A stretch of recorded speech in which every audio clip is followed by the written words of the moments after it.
మెహబూబాబాద్ లో నిర్వహించాలనుకున్న మహాధర్నా బీఆర్ఎస్ నేతలు వాయిదా వేసుకున్నారు. ఎస్పీ కార్యాలయం ఎదుట నిన్న రాత్రి ఉద్రిక్తత ఏర్పడింది.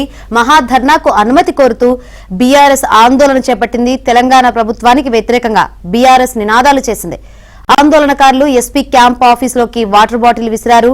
అడిషనల్ ఎస్పీతో బీఆర్ఎస్ నేతలు వాగ్వాదానికి దిగారు. బీఆర్ఎస్ ధర్నాకు పోలీసులు అనుమతి నిరాకరించారు. దీంతో బీఆర్ఎస్ నేతలు ధర్నా వాయిదా వేసుకున్నారు. परमिशन వెంటనే కేటీఆర్ గారి మహాధర్నాకు పర్మిషన్ వెంటనే పోలీసుల మొండి వైఖరి నశించాలి పర్మిషన్ ఇస్తారు. రైట్, మరిన్ని వివరాలు అందించేందుకు మా ప్రతినిధి నవీన్ సిద్ధంగా ఉన్నారు. నవీన్, బీఆర్ఎస్ నేతలు మహాధర్నాను వాయిదా వేసుకున్నట్లు కనిపిస్తుంది. ఏంటి దీనికి సంబంధించి అప్డేట్స్? శంకరి, ఇవాళ బీఆర్ఎస్ తలపెట్టినటువంటి లగచర్ల ఘటనకు నిరసనగా ఇవాళ మహబూబాబాద్ లో తలపెట్టినటువంటి బీఆర్ఎస్ నిరసనకు పోలీసులు అనుమతి నిరాకరించారు. అయితే నిన్ననే పోలీసులకు బీఆర్ఎస్ నేతలు అర్జీ పెట్టుకున్నారు. అయితే పోలీసులు ఇక్కడ ఉద్రిక్త పరిస్థితుల నేపథ్యంలో ధర్నాకు అనుమతి లేదంటూ ఎస్పీ నిరాకరించారు. దీంతో ఎస్పీ కార్యాలయం ఎదుట బీఆర్ఎస్ నేతలంతా కూడా అర్ధరాత్రి వరకు కూడా ధర్నాకు దిగారు. మాజీ మంత్రి సత్యవతి రాథోడ్, ఎమ్మెల్సీలు తెక్కలపల్లి రవీంద్రరావు, రాజ్యసభ సభ్యుడు రవిచంద్ర, వీళ్ళంతా కూడా అక్కడ ఉన్నటువంటి మాజీ ఎంపీ కవిత, మాజీ ఎమ్మెల్యేలు రెడ్డి మాజీ ఎమ్మెల్యేలు శంకర్ నాయక్, వీళ్ళంతా కూడా ధర్నాలో పాల్గొన్నారు.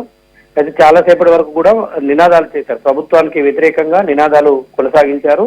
ఒక దశలో ఎమ్మెల్సీ పోచంపల్లి శ్రీనివాసరెడ్డి ఎస్పీ కార్యాలయం పైకి వాటర్ బాటిల్ కూడా విసిరేశారు. మనం చూస్తున్నాం విజువల్స్ లో.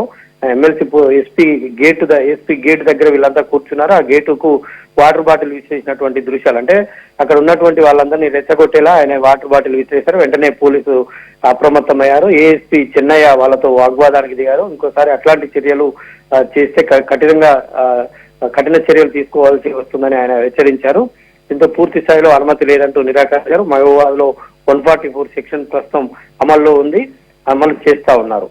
అయితే వెంటనే ధర్నాను అర్ధరాత్రి 12:30 వరకు కూడా ధర్నాను కొనసాగించినటువంటి బీఆర్ఎస్ నేతలు ఆ తర్వాత ఆ ధర్నాను వాయిదా వేసుకుంటున్నట్టు ప్రకటించారు. కోర్టు ద్వారా అనుమతి తెచ్చుకొని మళ్ళీ భారీ స్థాయిలో ధర్నా చేస్తామని మాజీ మంత్రి సత్యవతి రాథోడ్ చెప్పారు.